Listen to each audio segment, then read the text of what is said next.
This is Valmiki Ramayan, Season 2, Episode 10, Preparing to Leave. Lakshman had walked in during Sita's conversation with Ram.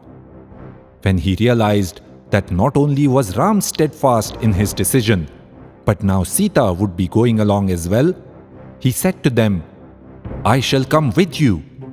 With this great bow in hand, I shall clear the difficult forest path for you. O Ram, without you, this royal life means nothing to me." Ram tried to dissuade him from joining, but Lakshman pressed. "Anudnyatastu bhavata purvameva yadasmyaham kimidanim punarapi kriyate me nivaranam." You had asked me earlier itself to be with you. Now why are you stopping me? Remember, earlier Ram had told Lakshman that they were to shoulder the responsibilities of the empire together. Now Lakshman made it clear, empire or exile, he was there for him. In response, Ram argued that the greatest help that Lakshman could do for him was to stay in Ayodhya for Kausalya. But again, Lakshman countered that he had no doubt that Bharat would take good care of Kausalya and Sumitra. Interestingly, Lakshman also pointed out that Kausalya had adequate personal wealth and was not financially dependent on anyone. And so, he was needed more in the forest. He would collect food during the day, be on guard at night, and do whatever else necessary. "Let me come. Kritarthoham bhavishyami tavachartha prakalpyate." I will feel blessed. Your purpose too will be fulfilled. Ram finally relented and asked him to go and seek the consent and blessings of all his near and dear ones. Vraja pruchhasva saumitre sarvameva suhrujjanam. Think about it. Ram had to go to uphold the king's promise, to uphold dharma. Sita insisted that she must go, as whatever was asked of Ram applied to her as well. But nothing required that Lakshman should go. He was a great prince in his own right and at the prime of his youth. But he insisted on exchanging 14 years of a most privileged life in Ayodhya with 14 years of destitution and hardship in exile. And Lakshman did that simply to be with his brother when he needed him. And remember, Lakshman strongly believed that Ram ought not to accept the exile. But he also knew that in the end, the decision was Ram's to make. And if Ram chose to go, Lakshman was there by his side. Contrast that with our tendency to say to those who act against our advice, "In that case, you're on your own." Next, Valmiki has devoted one entire sarga to the preparation for this journey. And the preparation was not about how and what to take, but how and what to give. For in terms of packing for the journey, things were simple. All they had to take with them were their bows and astras. But they had a lot to give. Ram and Sita gifted expensive household items and great ornaments of gold, pearls, and other precious gems.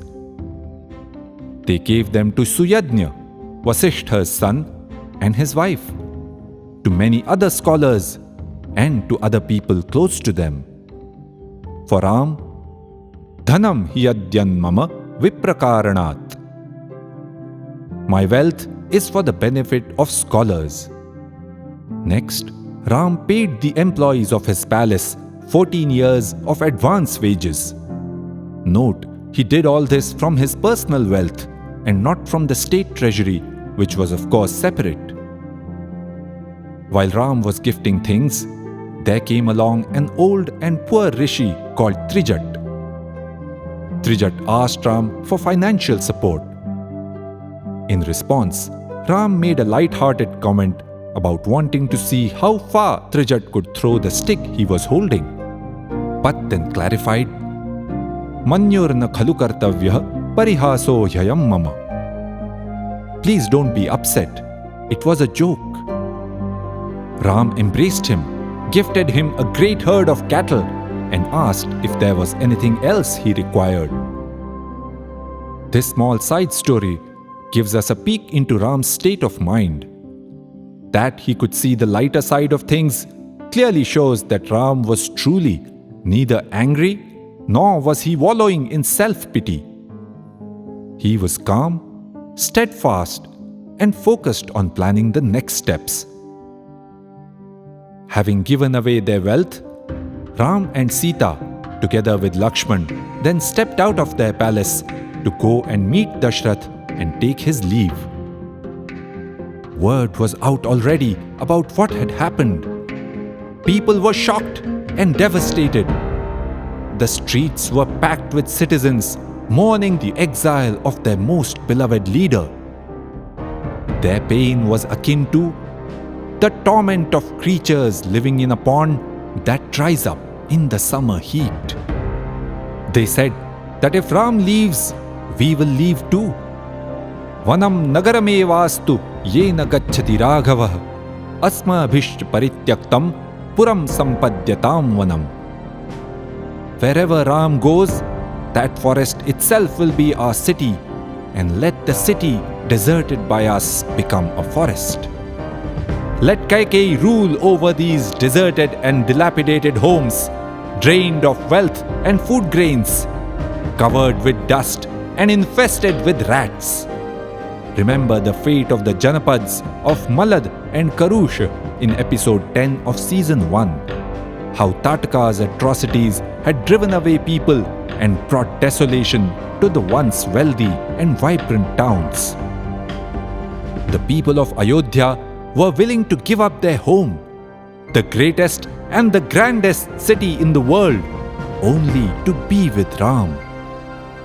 By the way, it is interesting that in all these conversations, not one person made the argument, Kaikeyi had a contractual right and she enforced it. What's wrong with that?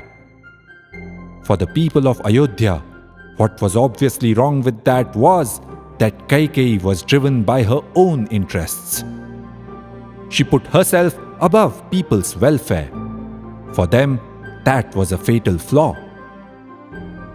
When they reached Dashrath's palace, Ram asked Sumantra to go inside and inform the king that they sought his audience. But the distraught Dashrath did not call them in immediately. Although he was down, Dashrath remained an astute ruler. This conversation had to be done not in his private chambers, but in the public court. For what he had to say must be understood clearly by everyone. We will see what it was in the next episode. Iti, her, asa. That is how it happened.